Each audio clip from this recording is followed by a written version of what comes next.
Hi guys, meron kaming bagong massage therapy sa baba. At ito, nagtitina ako kasi nga kakatapos ko lang mag-massage. So mamaya, sila naman, tuturuan ko sila kung paano gagawin para masahe ang mga likod nila. Pantanggal ng lamig. So, tara, samahan niyo ako kung paano gagawin.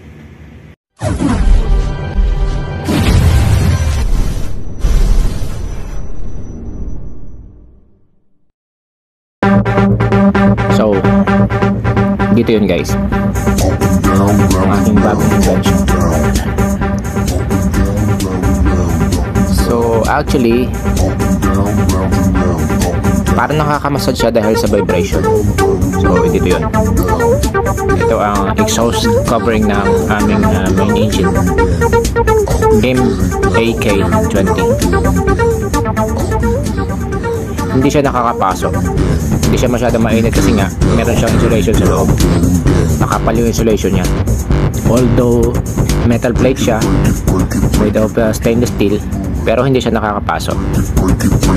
Nasa 60 to 70 lang. Or hindi pa nga naabot kasi malamig ngayon winter. So malamig yung hangin.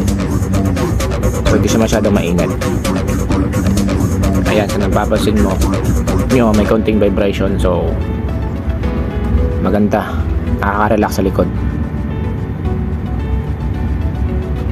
Medyo mahaba rin to kasi nasa 8 cylinder siya. Kasya kahit magsabay-sabay kayo dyan. Back massage, tatalikod lang or harap ka pagkatapos. Para sa chest massage naman or front massage, gaya nito. Yan, sasandal ka lang, para nagpapahinga ka lang. Sasandal ka lang ng straight, didikit mo lang yung katawan mo doon sa plate. Kaya nang ginagawa ko, ito,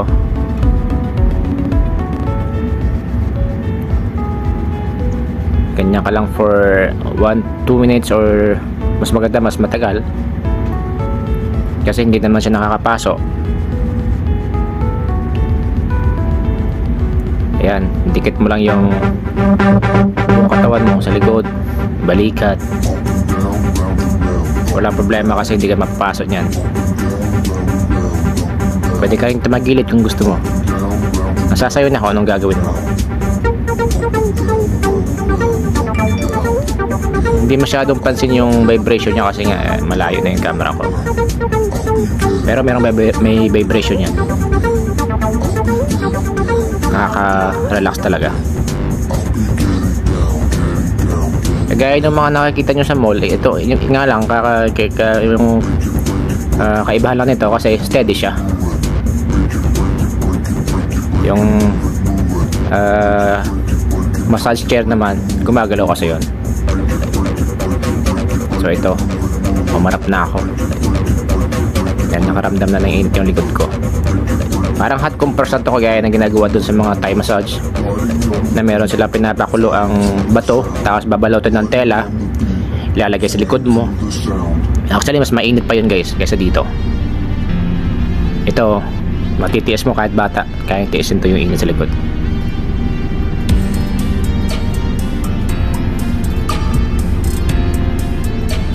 Nakakatanggal talaga siya ng lamig sa likod.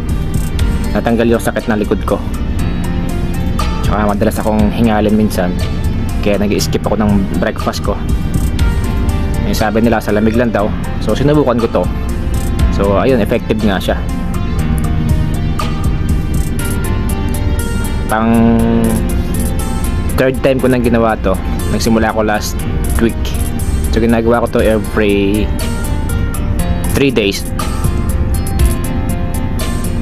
Lalo na pagkagaling akong labas, sobrang lamig sa labas. So pagpasok ko rito, the next day, pag tumatakbo yung makina, nilalagay ko dito yung likod ko para masahe. So diba ang galing. Papagoran ako ng makina, saka gawa ng maintenance ko sa kanya,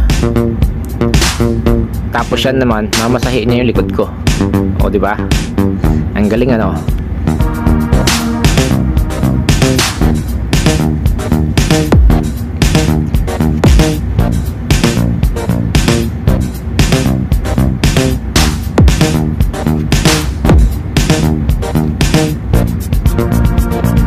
mga bago pala dyan guys, paki-subscribe naman ang channel ko.